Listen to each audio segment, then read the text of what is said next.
golpista, né? De 2016 para cá. Valeu. Lula, bem-vindo mais uma vez, tudo bem? Bem-vindo, obrigado, bem-vindo, obrigado, Rodrigo, obrigado, Sara, obrigado quem nos assiste, quem nos ouve, e Sara dando inveja aí pra gente, né? Ela está em Fortaleza com a rede vermelha, né? E aquele filtro de talho, né? Que se chama o filtro de talho, o filtro de barro, né? Que é maravilhoso, é um dos melhores. Hã? Com vela nova. Com vela nova. Você sabe limpar vela, Sara? Sei limpar. Aprendi. Você bota açúcar, você tira a vela, né? Bota açúcar. Não, com açúcar. Colocar açúcar ou sal, mas eu não coloco nada. Eu lavo só na água corrente, que eu aprendi que a gente não pode fazer isso. Ah, é? Não, eu boto açúcar e faz uma esfoliação da vela. Né? Isso aí é receita de vó, hein, Lula? É receita de avó. Para deixar a água ainda meio docinha, eu estou achando. Tá me parecendo. Mas, pô, ainda bem que a gente tem bom humor no meio dessa tempestade política, né? A gente achou que tinha virado uma página e virou, mas ainda temos muita coisa aí para enfrentar nesses próximos meses, né? Eu imagino. Eu queria trazer aqui, Sara, um dado. A Tereza Cruvinel falava assim, ó, não está claro ainda o que os militares pretendiam, facilitando essa ação. O que eles pretendiam? Hoje, o Jefferson Mioli escreveu um artigo dando aí uma pista, né? Essa história da GLO. Está claro que eles pretendiam uma GLO, estavam até esperando uma GLO e teriam até sugerido ao Lula uma GLO no meio da turbulência lá no domingo. Então, a sua avaliação, Lula, o que você acha que era o projeto final? Se é que havia um projeto, o que fazer depois da invasão dos prédios? Qual que era o objetivo dos golpistas, dos bolsonaristas e dos militares? Hein? Você já conseguiu fazer esse desenho? Olha, Rodrigo, para mim está muito claro que eles, a primeira coisa, né, e por isso foi o prédio mais vilipendiado, né, mais detonado durante a invasão, era impor uma derrota moral ao Supremo Tribunal Federal. Né? Aquelas imagens do STF sendo barbarizado, sendo vandalizado, sendo criminosamente destruído o plenário do Supremo Tribunal Federal, foi uma... Assim, quando eu estava numa praia, né, no litoral norte de Alagoas, no domingo, assistindo aquilo absolutamente perplexo, né, como todo mundo, mas a sensação era de derrota naquele momento. Agora, eles não tinham um plano na cabeça. Não, assim, eles foram tangidos como gado para aquela cena do crime que cometeram, que foi a Praça dos Três Poderes. É como se fosse, de fato, um gado sendo tangido para o matadouro, né? Porque ali você vê que os integrantes, né, os terroristas, os criminosos, né, os depredadores de classe média, média alta, eles se evadiram da cena do crime muito rapidamente. Quando a Polícia, né, Federal, a Polícia Militar, a Polícia Civil, já sob o comando do Capelli, adquiriu o controle da situação e prendeu os manifestantes, né, ora dentro dos prédios que eles tinham vandalizado, ora na esplanada dos ministérios, e levou para a Polícia Federal, 90% daquelas pessoas eram os mercenários pagos para estar na cena do crime. Né? Aquela cadeia de comando, os financiadores, os médios empresários que tinham lá, né? Que ajudaram a financiar aquilo, as pessoas de classe média alta de Brasília, que alguns se misturaram lá, já tinham sumido. Né? Porque não existia um projeto para o depois. O que eles queriam era perpetrar uma derrota ao governo que tinha acabado de entrar, né, para fazer caral. E aí vem uma sabedoria política do Lula, né, estimulada pelo ministro Flávio Dino, né, por quem teve um pouco mais de sangue frio e maturidade política de não cair na armadilha da GLO, né, decretar, né, a garantia da lei e da ordem no domingo teria sido uma porta aberta para a militarização da reação e para a busca dos militares, né, como solução. Era isso que eles queriam e não tiveram. E aí deve-se a isso, sim, a maturidade e a sabedoria política, sobretudo do presidente Lula, né? Mas claro que quem estava em torno dele naquele gabinete de crise que foi montado, né, de maneira improvisada num prédio pós-esplanada, num prédio do setor hoteleiro em Brasília. E aí eles não tiveram isso. E vem daí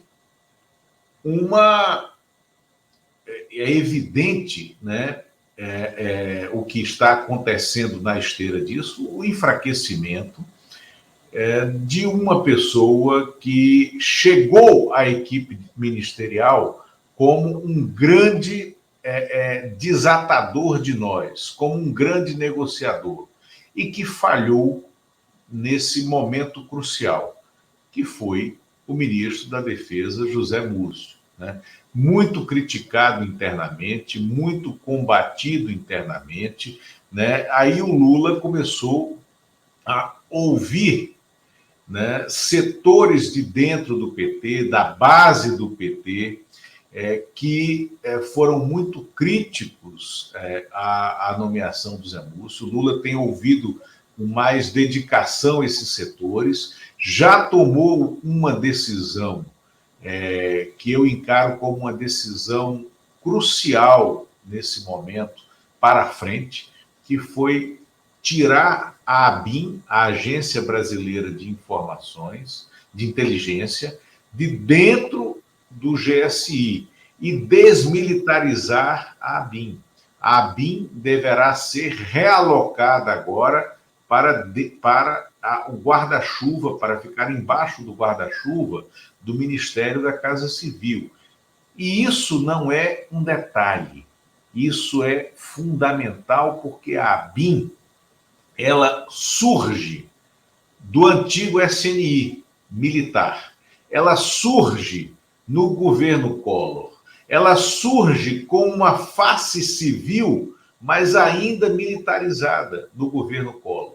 Quando ela escorrega para dentro do GSI, e quando o GSI se tornou um núcleo golpista dentro do Palácio do Planalto, no governo, não, no período do Temer, eu não chamo governo do Temer, no período do Temer, né, a ABIN passou a ser uma mão longa, né, do poder militar dentro da máquina de Estado. Então, você fazer com que ela volte para o comando do poder civil, né, é fundamental. E é já um resultado, um produto, tá, dessa reação que o presidente Lula tem sabido tocar de maneira exemplar. As imagens de ontem à noite na Praça dos Três Poderes, o Lula com muitos governadores, representantes das 27 unidades da federação, muitos deles os próprios governadores, os presidentes dos outros poderes da República, fazendo uma caminhada na praça que tinha sido o símbolo da barbárie, o símbolo da infâmia, apenas 24 horas antes. Foi um produto dessa sabedoria política, foi um momento de rara felicidade de uma liderança brasileira. O Lula mostrou a dimensão de estadista que ele tem, e não à toa, isso se reflete hoje. É a manchete nesse momento no 247. Exatamente. Aí a cena de ontem, né? Eu fui buscar aqui, Lula. Eu não estava achando mais cedo, Sara, mas está na própria página aqui do Luiz Inácio Lula da Silva, do presidente Lula. Deixa eu voltar do início. Você estava comentando a cena histórica, nessa caminhada. Para todo mundo poder, quem puder observar agora a tela, está aí na sua tela a imagem do Lula caminhando ali pela praça. É simbolicamente muito forte isso, Rodrigo, Sara. E qual é o resultado disso? Está na manchete do 247 nesse momento, que é o seguinte: o mercado financeiro internacional, os investidores, encararam como um momento de fortalecimento da liderança do Lula e da democracia brasileira, a reação ao golpe. E aí vem aquela clássica definição de estadista. Estadista é aquele personagem da história que, quando vê a crise entrar na sua sala, ele doma a crise e devolve o filho. Opa, travou aqui para você também, Sara? Tá dando uma travada. Travou o meu, né? Então diz o seguinte, que essa reação que está hoje, que é reconhecida internacionalmente, a reação, a dimensão da reação, né, a dimensão da personagem de estadista do Lula, né, mostra que o Lula agiu como alguém que, ao ver a crise entrar, essa é a receita do estadista, ao ver a crise entrar na sua sala, ele doma a crise e a devolve menor, né, para o ato de ações. E foi o que o Lula fez, né, e isso é impressionante, né, e mostra que ele tem a dimensão e o tamanho que nós precisamos para uma liderança nesse momento. Sara. Lula, eu vou falar um pouco sobre essa imagem da rampa. Eu não resisto, a minha área de formação é arte. Então, assim, eu sou muito ligada a essas imagens. Eu acho que o Lula passou uma imagem, e de forma muito honesta para todo mundo, não é uma coisa encenada, não é uma coisa do Zelensky, por exemplo, que foi muito marcante. Ele andar lado a lado de juízes, promotores, governadores, e para trás tá toda aquela destruição, e ainda mais uma caminhada assim, descendo a rampa, para mim ele está dizendo assim, a destruição vai ficar para trás. A gente está indo aqui em direção ao povo. Exatamente. Não, aí vem a estrofe clássica, né, do Castro Alves, né? A praça é do povo como o céu é do condor, né? Exatamente. Então foi realmente esse momento histórico. Lula, muita gente, né? Eu não sei, desculpa, Sara, acho que você ia fazer uma outra pergunta, eu já fiz a minha. Toca adiante aí, vamos lá. Não, ainda sobre essas imagens, porque foi uma coisa que me impactou muito. Ontem eu estava muito agitada com tudo que tinha acontecido, e aí eu demorei para ver um vídeo que a Janja publicou das faxineiras. Eu não sei se vocês tiveram acesso. Uhum. É um vídeo, gente, assim, é de partir o coração, porque, mais uma vez, mulheres pobres estão tendo que lidar com a bagunça de fascistas, né? Assim, me doeu muito até a forma com que elas falavam, assim, elas estavam tristes, decepcionadas com tudo que tinha acontecido. Foi uma coisa que me emocionou muito ontem à noite ver isso aí, sabe? Eu fiquei muito tocada. E eu achei que foi muito inteligente eles terem mostrado isso, mostrar um espelho. Olha o que é que vocês fizeram. Ô, Sara e Rodrigo e quem nos ouve, eu vim para Brasília há 32 anos, né? Morei um tempo em São Paulo, voltei para cá. E eu, durante um período da minha vida, eu vivi muito dentro do Congresso, muito dentro dos palácios, em outros momentos, né? Alguns tinham o apelido, né? Me chamavam de senador, né? Ou o Luiz Eduardo Magalhães, né? Dizia que eu era, na época o Congresso a Câmara só tinha 503 deputados, ele dizia que eu era o voto 504, né? Portanto, que eu vivia dentro do parlamento, conhecia aquilo ali dentro. Eu também eu senti assim, uma sensação de perda do espaço, entendeu? Da referência, uma tristeza profunda naquelas cenas de destruição. Mas, assim, passará e vencemos. O fundamental agora é vencemos, e quem fez, quem executou, quem comandou, quem financiou, né, está sendo preso, será preso, né? Não é pouco a imputação de crime de terrorismo, o crime de terrorismo é um crime inafiançável, né? Eu acho que se conseguir comprovar a participação direta, né, a atuação direta do Anderson Torres, né, do comandante da Polícia Militar de Brasília, do comandante do BOPE, do Jair Bolsonaro, do Ibanez Rocha, no comando dessa ação de crime de terrorismo, eles têm uma grande encrenca pela frente, que é uma cadeia por um crime inafiançável, e eles vão responder presos ao processo. Como eu volto a dizer, não é pouco, né? E é isso que tem que acontecer. Essa é a vitória maior desse momento. Aos inimigos, a lei, de maneira draconiana, a aplicação da lei, a aplicação dos preceitos constitucionais de que o crime de terror é um crime inafiançável, porque o que eles cometeram foi atos de terrorismo. Mas tem também a imputação por destruição de patrimônio público e o pagamento com o próprio patrimônio, que é isso que o TCU está querendo fazer com o governador afastado do Distrito Federal, Ibanez Rocha, que sempre se jactou de ser do salário, né? Ele pagará com o próprio patrimônio, né, essa destruição da qual ele participou.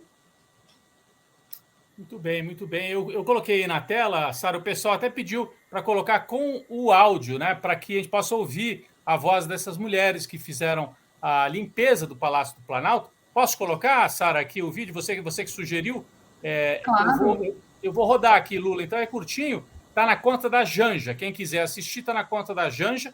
E o vídeo anterior, com a caminhada do Lula e tal, está na conta do Lula. Então, no Lula Oficial está o vídeo, né, da caminhada pela praça, e na conta da Janja, Janja Lula da Silva, está esse outro vídeo que nós vamos rodar agora rapidinho aqui para ouvir a palavra de quem teve que limpar o que os fascistas fizeram, o terrorismo e a sujeira dos fascistas. Vamos ver. Opa! Peraí, voltar aqui. Muito triste, tenho que... Peraí, volta de novo, vai lá. Sim, chega a me dói, né? Chega a me doer, ela disse. Na televisão, tenho que 20 anos eu aqui, nunca vi um negócio desse. E essa vez agora foi a primeira vez, né? Então isso dói demais pra gente. E outra coisa, as pessoas têm que ter respeito também, né? Com o trabalho da gente. Porque isso aqui foi uma coisa horrível, uma coisa que eu nunca vi na minha vida inteira. Assim, é uma mais a pátria, né? Porque foi uma destruição total. Os brasileiros têm que lutar pela melhoria, não pelo pior, né? Porque quebrou, piorou. E agora? A democracia não vai se curvar e nem o presidente Lula vai baixar a cabeça. Estamos aqui firme trabalhando. A equipe, eu quero parabenizar a equipe de manutenção aqui do Palácio do Planalto, que está deixando tudo um brinco e seguindo trabalhando. O Brasil segue em reconstrução. Bom dia, bom dia. E cumprimentar a equipe de limpeza que fez um trabalho excepcional para deixar esse ponto. Vocês podem ver, estamos já com quase tudo limpo. A baderna que se deu aqui ontem nunca mais vai se repetir na história do Brasil. Isso vocês podem ter. Isso aí, Sara. O vídeo que saiu ontem, mas você falou que te emocionou. Você viu que ela fala, né, Lula? A mesma coisa que você, né? 20 anos trabalhando aqui, diz a primeira entrevistada, a senhora. Isso. 20 anos, eu sinto até uma tristeza, ela diz, de ver tudo isso. Isso, não, isso. E uma outra fala aquilo que eu acho que é o raciocínio básico e linear de muita gente, inclusive, que não foi simpática à volta do Lula pelo voto democraticamente ao poder, que é o seguinte, o tempo que vai se perder, isso está na cabeça de todo mundo. Meu Deus, a gente já tinha assistido à troca de comando da República com pouco tempo para tanto por fazer. Agora você cria uma agenda que não existia, cria um gasto que não estava no horizonte para remontar, para reconstruir isso, né? Esse preço tem de ser pago pelos bandidos, pelos criminosos, pelos financiadores, pelos idealizadores, pelos mentores intelectuais. Todos os criminosos terão que pagar, e muito caro, tanto penalmente quanto pecuniariamente, pelo crime que cometeram. E é uma injustiça histórica, né, Lula? Assim, mais uma vez, mulheres pobres limpando a sujeira de bandidos, desses homens.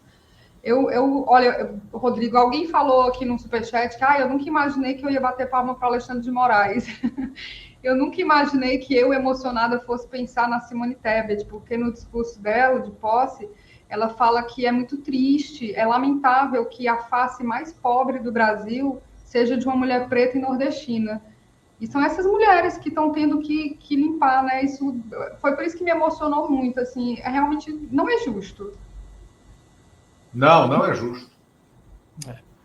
Bom, eu queria, então, agradecer demais o Luiz Costa Pinto, mais uma vez ressaltar, né? Esse 2023 é uma renovação, uma ampliação aqui da equipe do 247, com a chegada da Sara Góes aqui na apresentação do Boa Noite. Luiz Costa Pinto vai estar de volta pelo menos uma vez por semana, né, Lula? Hoje a gente acertou, pelo menos uma vez por semana aqui no Boa Noite, e vai estar no comando, na coordenação também do nosso escritório, da nossa sucursal, vamos dizer assim, em Brasília. Então, Lula, boa sorte, muito bem-vindo mais uma vez, né? E também a Sara, que é o segundo dia aqui na apresentação. Foi um prazer esse bate-bola aqui com vocês. Obrigado, Lula. Obrigado, Rodrigo. Obrigado, Sara, por as ordens, né? E vamos lá, porque tem muito por fazer. Tem um país para reconstruir.